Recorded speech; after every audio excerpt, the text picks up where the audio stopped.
Perfect. Now I have your number. Thanks. Hey, I'm Robbie Kramer. You're listening to the Leverage Podcast, where we discuss using your social skills to hack dating, travel, finding your dream job, and becoming a complete man.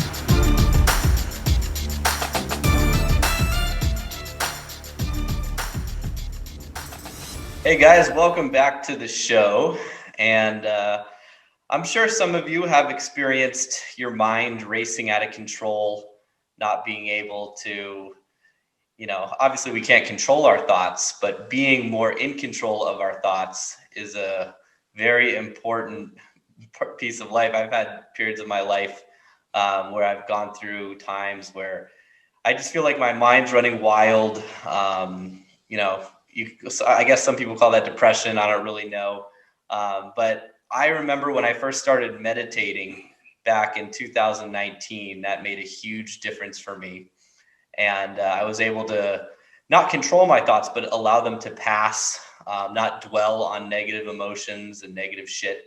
And today we have a really special guest who actually had me on his podcast not so long ago. And that's Dr. Victor Manzo Jr. Vic, welcome to the show, man. Yeah, I'm excited to be on, brother. Thanks for having me.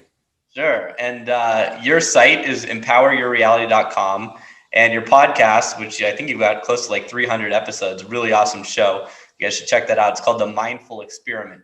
And I was recently on there. The episode was called Inner Confidence. So Vic, tell us your story. How'd you, become a trainer and a coach and kind of master, your craft? Love it, man. Yeah, it's an interesting story. It all started when I was in chiropractic school. My journey in there, we were learning a lot about the neuroscience of the brain, functional neurology, and a lot of the neural stuff. At the same time, when I was in school, I was also learning energy medicine, spiritual laws, universal laws. I was doing energy healing and things like that. So for those who may not know what energy healing is, you can heal with the hands, or you can use how to use the body as a tool to find what it needs. There's a lot of variables to this, and a lot of good studies that came out in the 70s, 60s, and 70s is where this kind of movement started to happen. And from there, I started to, as I learned it, then I was like, okay, if there's universal laws, there's a game to life, then how do I figure out the rules? And that was the question that kind of started the whole journey for me.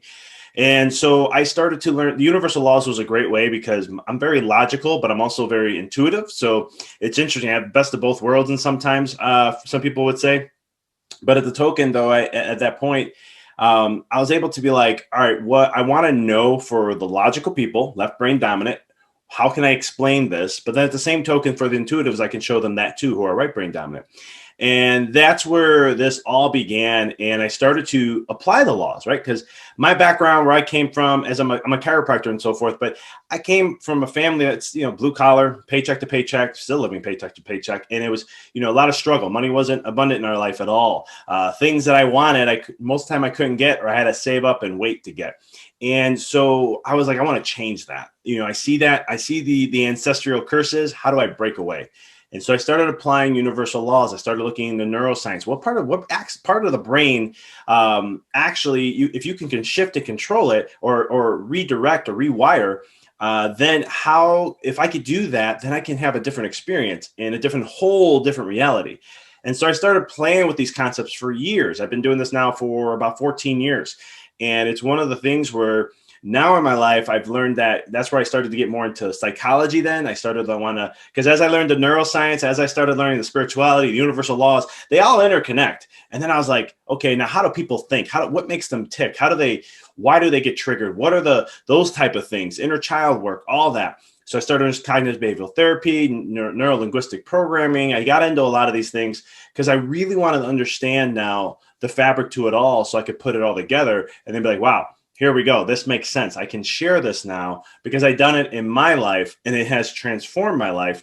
And now it's kind of cool when you set the page for some, or set the path and say, this is where I want to go. This is my new reality I want to experience. And then you do the work, and all of a sudden within, 6 months, a year, 2 years, 3 years, 5 years, doesn't matter. The time doesn't really matter. I don't get hung up on time. Then all of a sudden it's like, here's my new reality. It's like, wow, okay, there is something to this. There is this game called life. And so that's kind of been my journey in the last 13, 14 years that helped me really grasp and understand this to the deepest level that I can possibly can at this time. Gotcha. What was one of those things that maybe when you first got into this, you were experiencing like struggle or hardship with that you were able to transform? So there's a lot of struggle that I had to transform. I guess what was like the biggest thing? What was the biggest thing? Because usually some people have some sort of inroad into personal growth. Like for me, I never really thought about personal growth or how I thought or anything about the brain. I was just like, a dude trying to play golf and become a pro golfer, at the end of college. And that, I knew I wasn't good enough for that. And then I was like, shit, I should probably be doing better with girls. Most of my friends are like going out to the bars and, meeting lots of chicks. And I'm, not so good in that department. So I got obsessed with like dating. And when I first read like about these pickup artists, I just became obsessed with this idea of like getting good with women. And that led me into personal growth. But I had this pain, around dating and just feel just that validation. I felt like I had zero validation when it came to confidence or being like a sexual man. So what was kind of like your kryptonite, for lack of a better term? Love it. Yeah, no, it was, for me, it was actually early on, being always told what to do instead of what I want to do, and I can't do things. And this was, parents, this is society, this was culture. There was a lot of levels to that. I remember in baseball, I was told this is what I would only be, and that's it. And it was just like, I didn't like people putting limitations on me. That was my biggest fuel. So then it became inside me at one point, because I was young, I was in survival mode. So I was like, I'm going to prove them wrong. That was my motivation into self-help and development and all the personal development and all those things. And then it was that process and journey. But then one of the biggest ones, I wouldn't say I was already in self-help and personal development, but financially too, I went through, I had to go through a point, but this was after chiropractic school. So I was already in this.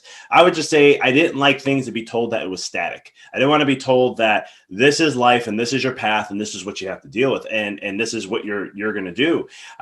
Being Italian Roman Catholic, it was kind of that way too. Like you're taught that early on. So it was a lot of cultural telling me how I have to do things instead of letting me choose. So my power was taken away from me a lot as a kid and growing up. And so then as I got older, I'm like, how do I get that back? And how can I utilize that power? And so that's why I think that power, that gave me enough passion to not only do it in my health, not only do it in my finances, not to only do it in my business, not to only do it in my relationships. It has inspired me in every facet of my life to say, okay, how can I be better at this? How can I, create something different? This is not static. This can definitely change. So how do I do that? And so I think that's where it cultivated this vast background of wanting to understand so many little, every sector of life, basically. Yeah, I hate being told what to do. I mean, I remember my first job it wasn't even really a job. It was like it was a volunteer position that gave me like perks. It was at a golf course. I had to show up for 6 hours on Sunday to basically just like stand behind the desk and answer stupid questions. I wasn't even qualified enough to like open the cash register, but like having to show up on time and have like my shirt ironed, like I couldn't even do that. So you can imagine like my first job at a university was at a private equity firm. Basically I was like an analyst, and people are constantly telling you, this is what you have to do, this is where you have to be. And I was like, fuck that. And I became an entrepreneur because I just couldn't deal with it. So I see that a lot amongst entrepreneurs. It's that common kind of like yearning for freedom or just a hatred of, of rules, I guess you could say, or people telling you what you have to do and where you have to be. Exactly, man. It's just one of those things where I don't like to be told what to do. Let me be me. I'm good at where I'm at, and it's like one of the things where it's like, I'm good as like a team member. I'm a good team member, but it's like, I don't want to be told what to do. Let me do what I like to do. Even when I was in chiropractic school, I remember, everyone was complaining about, not everyone, but a majority was like, because all these, it's basically a circus. You have to do all these little things that you're never going to do in practice, but it's just, you have to go through the loops of it all. And I was like, man, I'm going to get through this. But once I'm done, I'm not following any of the stigmas or what they tell us we have to do. I'm going to do it my way. I'll do it the right way. I'll follow all the regulations I have to follow, but I'm going to do it my way and the way I like to. And that's it. And it's worked out really well. You create your own craft that way. I'm a big fan of that. I work with clients on that all the time, trying to teach them like, okay, forget what your profession tells you how you have to do something. What do you want to do and how you want to do it? Same thing in dating, right? How do you want to do that? How do you want to be that way? There's certain tricks and tips to the game, as you're an expert in that field. But it's one of the things where, how do you make that unique? And I think that's what makes you stand out so much, because you are unique in what you do. You don't follow the standards of what, I don't even know what that would be, because it's not my field, but I'll leave it at that. So you graduated from chiropractic school. Did you start your own practice, or how did you kind of transition out of that into being a coach in what you do now? Yeah, I came out of school, and there was a doc who got me into the whole thing. And long story short, we were gonna work together. He kept talking about it, and then when the time came, the storyline changed a little bit, and I just didn't like that. And I was told I had to learn that way and that system and do that for like 3 years, and I was just like, yeah, no, I'm out. I'm not, that's not me. And so then I had a couple road bumps along the way. Had an investor, he dropped out last minute. And so eventually I was like, I got to do something. And I'm like, I'm going to go all out in opening up a business. I did it I had thankfully a chiropractor who gave me a break as an independent contractor working out of her office. And it was a sweet deal. I mean, still to this day, I appreciate it. It was like $300 a month, and I have a whole office to work out of like 2.5 days. And I was just like, that's all I need. $300 a month. I can handle that. And so that's what was my journey. And then it was just chiropractic. So and into that aspect. And in chiropractic, we have a saying, where 80% of everyone's issues from a neurological standpoint comes from the mental emotional component. And so that always struck me. And I was like, okay, why aren't we, as a chiropractor, you think about chiropractic in the United States, and it's all neck pain, back pain, headaches, which we don't do any of that. Even though we get coined to that, I'm like, we don't treat anything. So I don't know why, I know why it is like that. But it came to a point where as I kept working with patients, I have certain technologies I use in the office to assess certain things.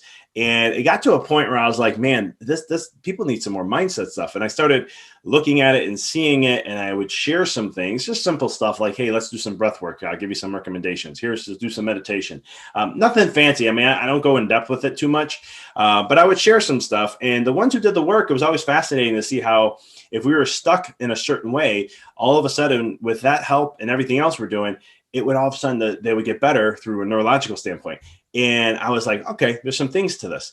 And so then all of a sudden had an inkling. I was going through some health issues where at one point I thought I couldn't practice anymore. I used to have scoliosis. And basically, for those who don't know, if you're looking straight at me, I look like I have an S in my spine.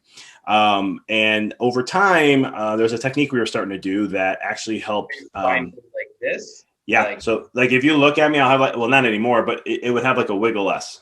You would see it like that. If you're this way or if you're straight on? Straight on.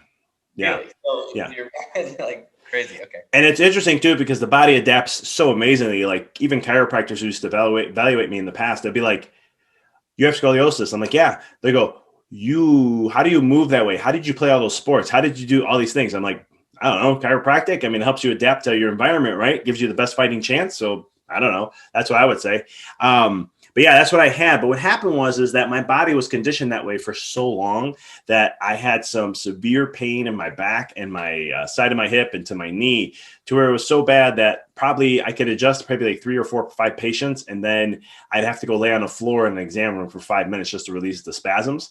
And then I would do that throughout the whole day, every week, lasted 6 to 8 months.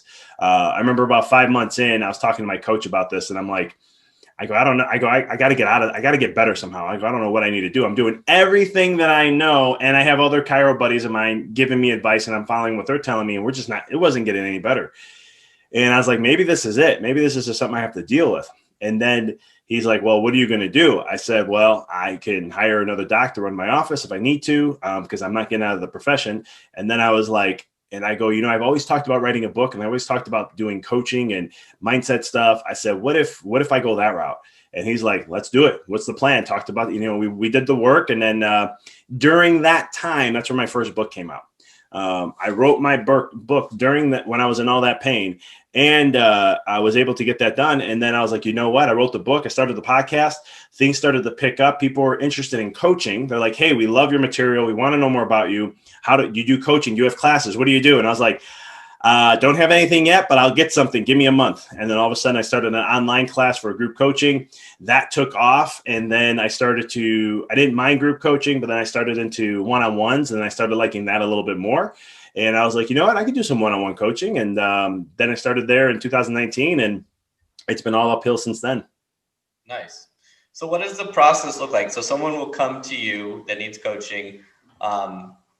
It's maybe a dumb question, but at first, as you were mentioning, people would come to chiropractors, neck pain, back pain, headaches, that sort of thing.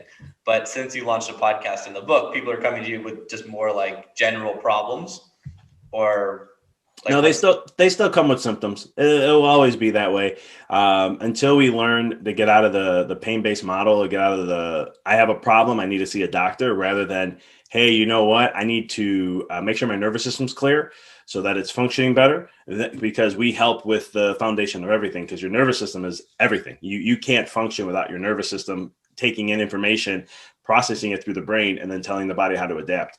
And that's even from a genetic standpoint too. The nervous system tells the genes what to produce based on what's going on in the environment. And so that's where so I'll always have people coming in for that. I mean, I think in the last 5 years, I probably had maybe 3 to 5 people who just came in and said, hey, listen, I've been following you. I know about you. And I just want to be well. What is the best things I can do for my health? And I'm like, love this. I'm like, wow, okay, cool. This is fun. And, and then we just start doing the work, and there's still stuff we have to do, but it's just a little more exciting because they want to get well. They want wellness. They want to be the best version of themselves. Right. So what would you tell that guy who comes in there just like, I want to be well? Like, what are the steps? For me, when it comes to chiropractic, I'll ask things like, first, okay, there's a whole history that I have in their intake form. So I'm picking things through. And if they don't have any symptoms, then I'm looking at, all right, what's your physical stressors? What do you do from a physical standpoint? Are you sitting a lot? How are you standing a lot? Are you moving well? How much do you exercise? What about chemically? What are you eating and drinking every single day? Because these all influence how the nervous system adapts. And then how about mental, emotionally? Do you do any mindfulness? Is there meditation, breath work? And then what are their goals? How do you know this is working, right? That's a big key factor there. I want to know from them, how do you know that you are seeing something? Because it's not that you have to have symptoms or feeling better to know it's working. It's just like if you get your oil change all the time, you're never going to notice a difference in the way your car drives. As long as you get your oil change regularly, you'll never notice a difference. But if you let your oil change go too long and then you get it, you'll see a difference. And that's when you go too far. That's the same scenario of symptoms. So we'll walk them through, but then after that, we do scan technology. So the technology we use in my office is something called heart rate variability. It's very popular now, but the one we use in the office is a little different than what you can get on the markets. But that just basically tells us the quality of life of the individual, how well they adapt, how much is their brain stuck in stress, and how much can they charge their batteries to adapt and handle the stimulation and things that they deal with on a daily basis. So that's one technology. The second one is going to look at, in chiropractic, we talk about something called a subluxation. Big fancy word, just means miscommunication. So it's a miscommunication between the brain and the body. And so what happens is, though, we measure temperature on the spine from both sides. This is stuff that's come out since the 1920s, and it's still valid and still true to this day. This is what I love about when you look at true health stuff. It transcends different eras and times. And so it's called thermal. But it will look and see how the nervous system is regulating temperature on the spine. And from that technology will also, so what it tells us is that if the nervous system cannot regulate temperature along the spine, that also means then that your health is being affected, because the nerves that control and regulate the temperature there are the same exact nerves that control your organs and glands. And so if there's no regulation in a certain area, there's no regulation to that organ. So that means that miscommunication now is affecting the individual's health, whether they know it or they don't. There could be symptoms or no symptoms. There is there's a regulation issue going on right there. And then the last thing we'll do for them is going to look at something called surface electromyograph, which basically just means we're looking at the tiny little muscles in their spine that they can't control. And we're looking at the electricity that flows through there. And so what that tells us is how well is their body efficiently handling gravity. And so the less they can handle gravity, the more stress on the nervous system, which creates more stress for the brain. And we can look at that, which affects their posture and things like that. Also, the why they have their posture the way they do. So that's what I would put them through, do a couple x-rays to see some structural stuff to show them how much the brain's been stuck in stress, because their posture, most 99% of the time people come in the office, they don't have great posture. And so we can show from a physical side, hey, look, this is how much your brain has been stuck in stress, because look at the patterns and look at the angles and degrees and all the other stuff that's not in perfect alignment like it should be in. Gotcha. Switching subjects a little bit. Let's that was interesting though about I didn't realize that you've got different temperatures in your body along your spine. Like that's and that's cool. They can measure all that. Yeah. What about in terms of your journey? Because I always like to ask my guests about their dating lives, and you're married, right? Yeah. What was your kind of dating journey like? Starting out when most guys kind of get into this stuff in either high school or college and get married. What was going on with that? Yeah, when I was in high school, I went to an all boys high school, so that was always fun and interesting. So we can have more conversations for that matter. It was always fascinating to hear the guys talk about certain women. You know how it is. Oh, this woman's so hot, or this one's wow. I'm hoping that all that the guys talk about. And sure. I was that guy who I didn't bolster, or I didn't have that big of an ego to be like, oh yeah, look who I've been with and this and that. Unfortunately, I am not proud to say this, but back in my day, it was all about how much tail or how much you can, it was just that game that we all played. And it was like, how many have you slept with? How many you have slept with? How many and it was one of those things. I never really bragged. I never talked about it, but I did have rules in that way where you're honest with someone, you're straightforward with them as much as you can be, and you never, play games on them or anything along that line. So I dated a lot. I did something in my college years, which I didn't even know until later on. I talked to a licensed clinical social worker, and he's like, this is what I teach. This is what I recommend. And I'm like, really? I just did it naturally. I didn't know. I would date like 3 to 5 women at a time, and I had rules to it. You don't make out. You don't do anything along that nature. You just date them and so forth. And he's like, how did you not get to the point of making out? I was like, I don't know. It was very quick for me. It was like 2 to 3 dates. And I was like, okay, I know who I may be interested in. And then I'm going to put all my energy into that. And I just did that I don't know. It just made sense. I liked options to choose. And so that was kind of my thing. And it worked for the most part, but physical. I'm sorry. You would date multiple women, just go on dates, but you wouldn't get physical. No physical. Yeah. Huh. I didn't feel comfortable. I felt like it was something for me that I was just like, I want to make sure that, I'm being honest and straightforward. So then when I was like, okay, this is the one I want to date, then it was a whole different story. But yeah, I've had a very wild, interesting time in my life with women, and it's been a great experience. As I was sharing with you on my podcast, it was one of the things where those were my greatest lessons. Some of them I'm not fond of, but it's one of the things where it helped me learn to grow and evolve to where I am today. I wouldn't say I was like a womanizer or anything like that. It wasn't like that. But I enjoyed the dating. I liked the beginning of the experience. And it was one of those things I was kind of addicted to. Like, this is new. This is fresh. All right, great. Yeah. Be with someone for a short period of time. Then I'd be like, this is not fun anymore. So let's move on to the next. And I would just continually do that in my early age. Just more in high school I did this. Undergrad was a little bit, but high school and undergrad. When I got to chiropractic school, I was more, I had my first real long-term, I wouldn't say 15, 16 was my first real relationship, but I was with someone for a year and a half, but it was in my undergrad. I was with them for 3 years, and that was my longest ever. And then from there, I was kind of like, okay, I don't really know if I want to do more of the kind of things I've been doing in the past. Cause as I kept getting older, women were more in the physical, and I was just like, I want to change that script. I share the story sometimes. My wife and I don't think we kissed until the third date or something, second date or third date. And her friend was like, listen, whatever you do, if you do not make out with this guy by the third date, you're going into the friend zone. She's like, you better make a move. So she made the move on me first. I'll never forget. We're 5 blocks away from dropping her off, and I'm at a stoplight, and then boom, she just came to make out with me. I was like, what the heck? And then I was like, all right, cool. We'll take this slow though, but I want to make sure we do it right.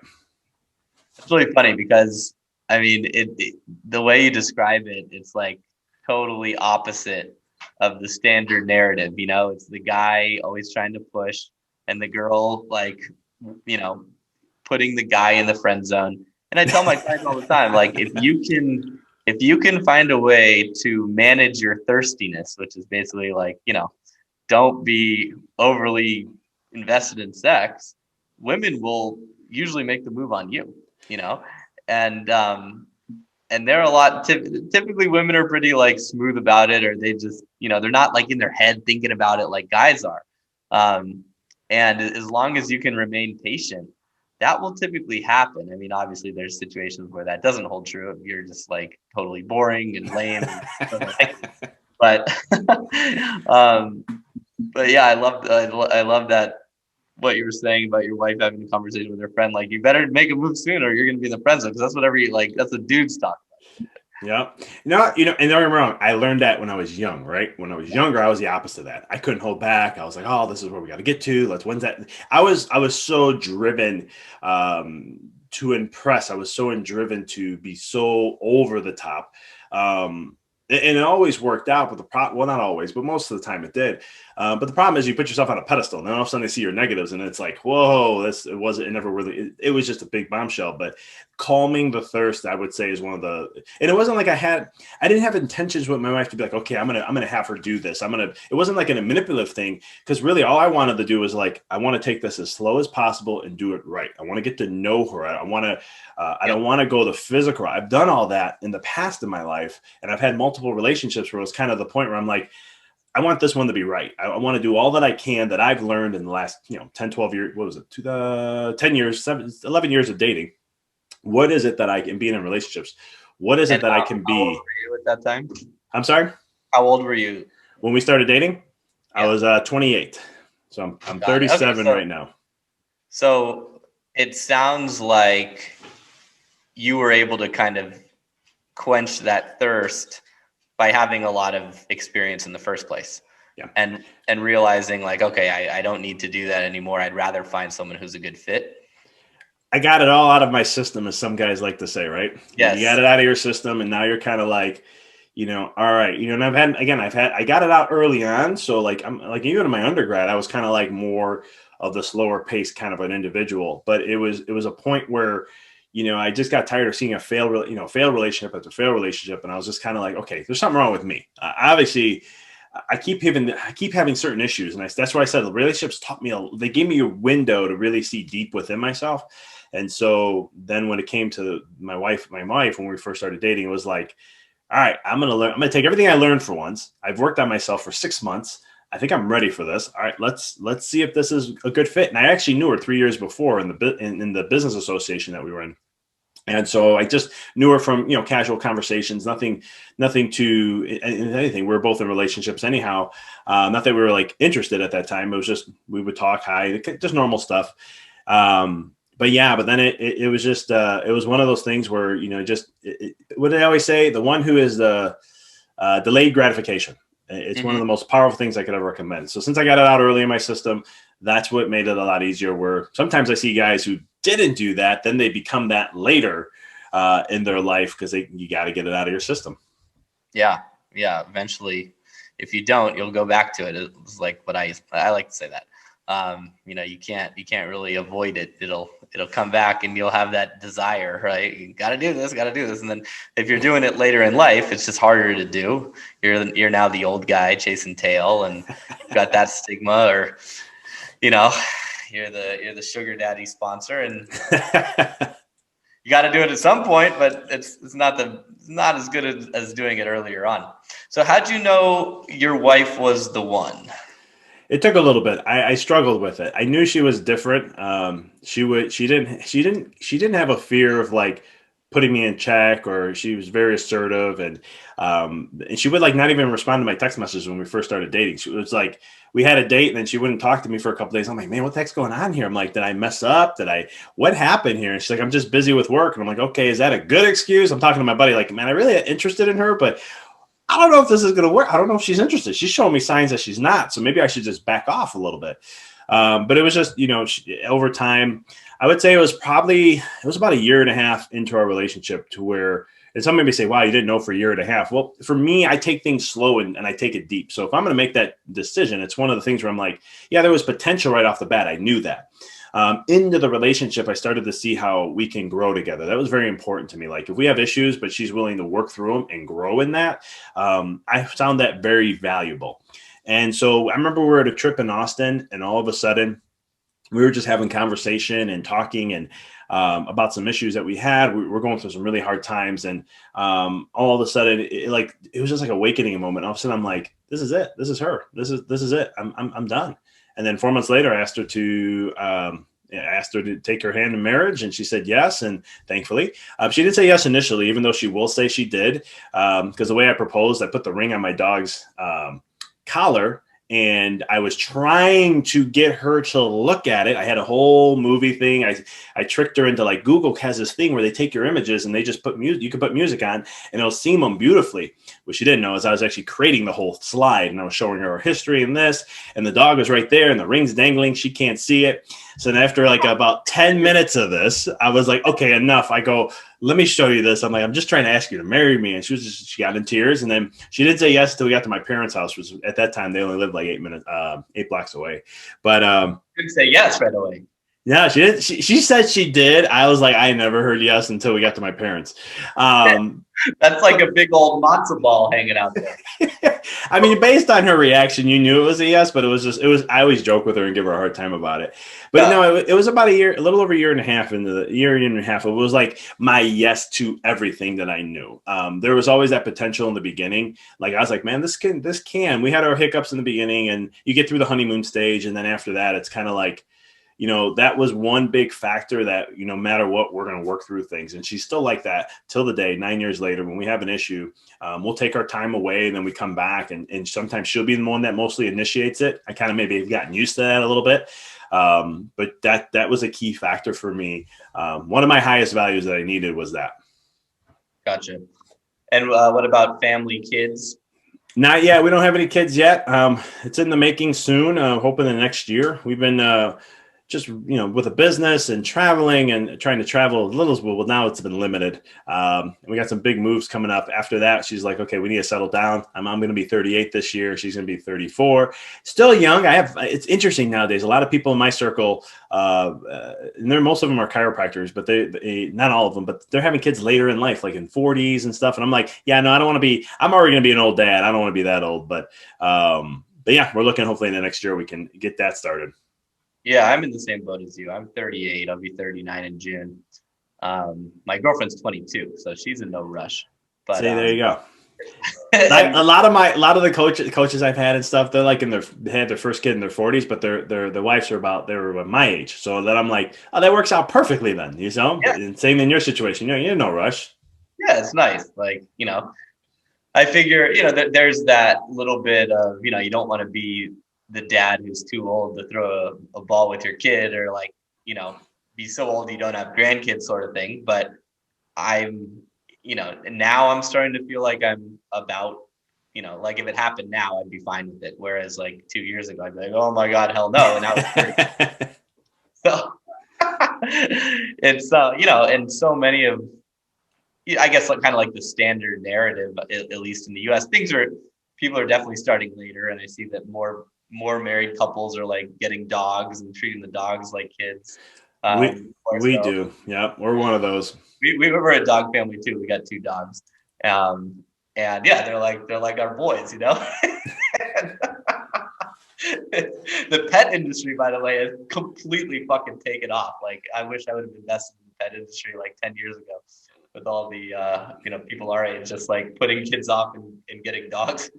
It's a big business, man. Big business. Yeah. No, so that's cool. Thanks for sharing all that about your relationship and what it was like. Because it's always interesting to hear from guests, like, because every guy's got a different story, and it sounds like, but the stories are different. But every guy who I talk to that seems like they have like a stable, healthy relationship went through that getting it out of their system phase at a prior age, and now they're able to be happy and content in that relationship. And do you guys work together, or we do? Yeah, we run our office together. So she's the operating person, front desk, all that fun stuff, office manager. and I'm the doc in the office. She's my boss. I always say, like, in patients, I mean, that you got to go talk to the boss. And I'm like, she's a boss in more in many aspects of our life, not just in personal. But I joke about that because the patient's like, I'm like, we have an agreement. We're a partnership, like in a business, right? Nothing can be decided without both of us being involved. Gotcha. Yeah, that's good that you guys have your, your roles and you're able to, work together and enjoy that like experience together versus, some guys are like, never work with your wife. And other guys are like, why not? I'm more in like your camp. Like, why not? It's interesting. I will say, like, I think, who knows, later down the road, we'll look at this one day and we'll be like, I think working together in the business actually helped our relationship more and our marriage, because you're forced to in a business to communicate. You have to. You have no choice. I mean, something comes up, you need to talk. If we hit roadblocks or issues in the business, you have to communicate. And sometimes it's not smooth communication. We're humans. We get triggered in our own ways. We're both on our healing journey, but at the same token, it has helped us so much in our communication there that when it comes to personal stuff now, it's easier for us to have that type of communication. And just for the record, I always like to tell people I work with her, but I don't see her all day. Because when I'm in the office, I'm seeing patients. I'm in and out. It's I wouldn't say high volume. Chiropractors it'll be like, that's not high volume. But I'm pretty much, I don't see her throughout the whole entire day.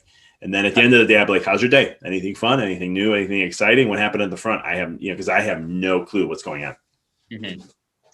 And how about in terms of business, scaling your business? Obviously, you've got, your chiropractor practice, and you have the podcast and you have your book. How does all that stuff kind of work together? And in terms of like growing the business, scaling this, do you have any other doctors that work with you, or do you have any plans to grow it in that capacity? Yeah, right now, I mean, scaling is always an issue for every business, and for me, it was one of the things where, like the book and the podcast and my coaching stuff, that's like a separate entity in a sense. Some people are like, why don't you merge them together? They're kind of similar. And I'm like, I'd rather keep them separate for now. Eventually, I may merge portions of it in somewhat. But when it comes to the vision of the practice right now is more of just continue what we're doing. I'm still trying to, I'm building up my mindset coaching stuff when I have time. It's more of, it's a practice I'm invested in. So my clients know that I'm like very invested with them. But from a business standpoint, I'm sitting there going, okay, there's only so much I can do there right now because I do have the other office I'm working, plus book, podcast. And, my wife and I started another business just during COVID, which was just in November we did. It was something we've been wanting to do, getting into real estate and like flipping homes. She's big into design stuff. I've been practicing woodworking for about 4 or 5 years. So I'm kind of like, and I grew up in the construction world. So I'm like, I kind of know things. I can't be screwed over by someone to a certain degree because I'll know how things need to be done. And so I'll know if they're trying to fish me a different story or they're trying to take advantage of us. And so we got our first property and we've been working on that. It's been fun. So we try to manage, but eventually the vision of the practice is to get another doc in the office so I can minimize my time so I can keep balancing everything else out. Because right now I'm almost maxed on my coaching side. And then I have online classes. I haven't wrote a book in, it's been 2 years, and there'll be 2 years in October. It's been a little over a year now. And I've been saying I'll be writing at least one book a year. And I'm a little behind right now, but I know I'll be coming. Once I get some stuff settled in, I'll have the time to really focus on my writing and start continuing to write more books. Cool. Yeah. I think real estate as like a side business or a side hustle, just in terms of just as an investment, of course, is an amazing, my favorite sort of way to go about it. I've got a side business of vacation rental real estate. So I've got Airbnb properties. I'm not into flipping, but if I knew how to do it, I probably would be. That's cool that, the woodwork angle of it and, finding those deals, doing the rehab and flipping, you can make big money doing that. Yeah, it's just finding the time. Like it was great because when we got the property, I looked at my dad. He's retired, and he grew up. He had another business working at a warehouse for a grocery store, but his side business was laying carpet. And so I looked at him and I said, okay, and the house is like it's in Tennessee. It's not in Chicago where I'm at. So some people are like, what's going on? I was like, well, I've always been looking for land in Tennessee. I want to get a nice big piece of land and eventually build a house and move there. And so, but my real estate guy's like, hey, I have a great investment opportunity. I don't know if you're interested, but this is going to go quick. Let me know. I was like, hey, let's get on FaceTime. Let me see it.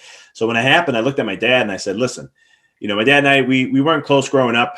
He was the type of dad who he was in survival mode, working, doing what he had to do. So I'd be stuck on jobs with him instead of going out. I finally get the girl, right? I finally get the girl who I've been waiting to get for months, right? One of the hottest girls. Everybody would be jealous. And I finally land the date. He comes home from work. Hey, we got to go do a carpet job. Well, how long is it going to be? I got a date tonight. He's like, we'll get done when we get done. I was like, come on, man, give me some details here. I got a date tonight. There's no way I can't mess this up. I've been waiting 2.5 months on this. And he'd be like, nope, we're going to do work until we do it. And that just was his way. And then I actually had to cancel the date because we worked until midnight that night. So yeah, it was fun experiences, but I forgot where I'm going with all this. Oh, anyhow, the investment side of things. But it was a nice relationship to create with my dad, because then now I go, okay, you're retired. You ain't got much going on. You're coming with me and let's go to work. And so it's been a fun. Yeah, it's basically what it is. I'm not, no joke. I mean, my dad's 69. He's going to be 70 next month. People are like, you're putting him to work. I was like, listen, my dad has been in physical labor his whole life. I don't stress him. I'm like, just do what you can and we're good. But if you look at him, he looks like he's in his 50s. He's still well-to-do body wise. And he's a beast. This guy is some of the stuff he's working when he like ripping up a floor, spends a whole day ripping up a kitchen floor that's glued and everything. I'm like, Dad, take the machine. Let me do that. I'll take care of it. I'm going to get it done. Don't worry about it. So it's been fun. It's a little like a nice little bonding relationship with him, as I also have a business that I started, and it's me and my wife, but he comes for the tag alongs to have fun. That's great. Yeah. So he's this is a place in Tennessee you guys got. Yeah. Nice. Okay. So are you gonna flip it or actually build it out for yourself? Originally, this one, it's in a suburb area. It's a really, it's up and coming. It's one of the hottest markets right now. And so originally we're looking at possibly renting it. But then the market's so hot, we're just like, we would rather just flip it and then get something. Again, we're still looking for land, and that's what our focus is right now. But eventually when we do go down there, we want to get a cabin, to be honest, a cabin in the mountains, Airbnb it. We'll fix it up, make it a little bit different than all the rest of them. And then just rent them out, because it's just something that, again, we want. That's the whole thing, right? We got flips. I talk about like in stocks, right? Stocks, you have short-term trade, day trades, and you have long-term.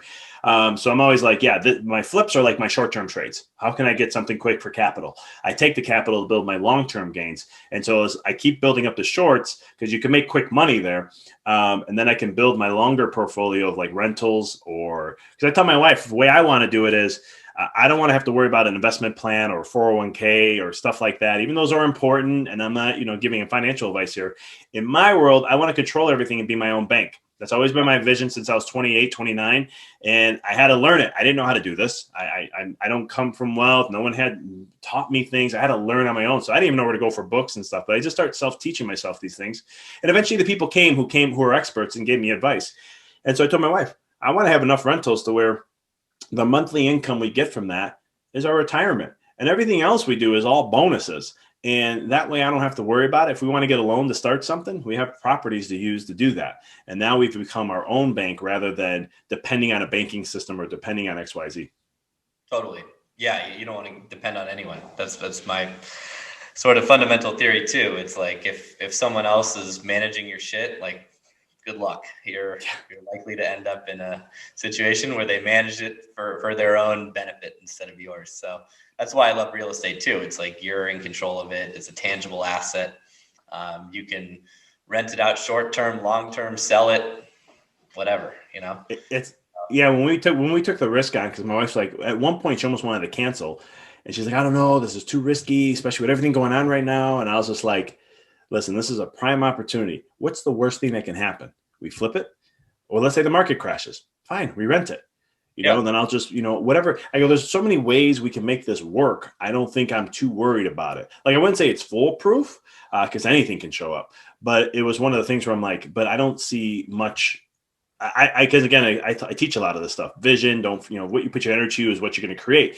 And so I don't want to put my energy there. I'd rather focus on what can I create? How do I want to see it happen? Right. And I'm not saying I'm not avoiding the weeds and the grass if it's there, but at the same token, I'm just like, I know what I can create and what I can do, and that's what I can control. So rather I just put my energy into that. And if something happens, well, then we just adapt when it comes. But if it doesn't, then everything worked out. Totally. Yeah. So cool. We discussed some good shit on here. We discussed dating, investing, that sort of anything else, that you wanted to really touch on what you want the listeners to know. For all that, if you're in dates and stuff like that, I know you're the expert in this. So just from my world and stuff, one of the things is that I helped out. I had a client one time hire me literally for relationships. And I was like, listen, I'm not a relationship person. I can share stuff that works on that level, universal laws. I can tie that all together. But I'm like, I just want to be transparent with you that I am not a relationship person. So if I'm going to work with you, I'm working on you. I'm not working on anything else. I'm just working on you, your belief systems, and all these. I laid it all out. She's like, I'm in. Let's do it. And so it was funny because the way I don't know if you ever heard of this or stuff, but when you're looking for that partner, let's say you're a single guy, woman, doesn't matter. And you want to, let's say you're ready to settle down. You're like, okay, I'm at that age. I want to settle down. I want to find that right person. You hire Robbie to teach you all the tricks in the games. He's Will Smith and Hitch here. So he's the man. You're not, I don't like to say that. You're not Will Smith. You are your own person. That's it. I describe that too. When people ask me what I do, I'm like, you seen the movie Hitch, Will Smith?